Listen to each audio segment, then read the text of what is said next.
നമ്മുടെ മുൻഗാമികൾ ബഹുമാനിക്കുകയും ഇബാദത്ത് ചെയ്യുകയും ചെയ്ത 10 ദിവസങ്ങളാണ് റമളാനിന്റെ അവസാനത്തെ 10, മുഹറത്തിന്റെ ആദ്യത്തെ 10, ദുൽഹജ്ജിന്റെ ആദ്യത്തെ 10 ദിവസങ്ങൾ.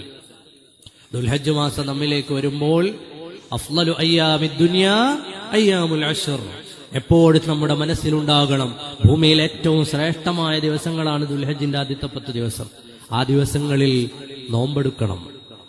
ആ ദിവസത്തെ നോമ്പ് സുന്നത്താണെന്ന്, 1 മുതൽ 9 വരെയുള്ള ദിവസങ്ങളിലുള്ള നോമ്പ് സുന്നത്താണ് എന്ന് മഹാനരായ സൈനുദ്ദീൻ മഖ്ദൂം റളിയല്ലാഹു അൻഹു പഠിപ്പിക്കുന്നുണ്ട്. ദുൽഹജ്ജ് തുടങ്ങിയാൽ വൽ ഫജ്ർ എന്ന സൂറത്ത് ഓതൽ സുന്നത്താണ്. ഏതാ സൂറത്ത്? വൽ ഫജ്ർ വലയാലിൻ അശ്ർ ഓതൽ സുന്നത്താണെന്ന് ബഹുമാനപ്പെട്ട സൈനുദ്ദീൻ മഖ്ദൂം റളിയല്ലാഹു അൻഹു ഫത്ഹുൽ മുഈനിൽ രേഖപ്പെടുത്തിയത് കാണാം.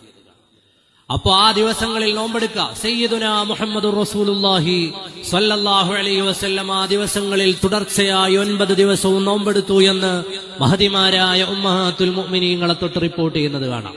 അപ്പൊ ചെറുപ്പക്കാര്, ആരോഗ്യമുള്ള ആളുകളൊക്കെയും പരിശുദ്ധമായ ദുൽഹജ്ജ് മാസത്തിലെ ആദ്യത്തെ 10 ദിവസം നോമ്പെടുക്കാൻ പരിശ്രമിക്കുക.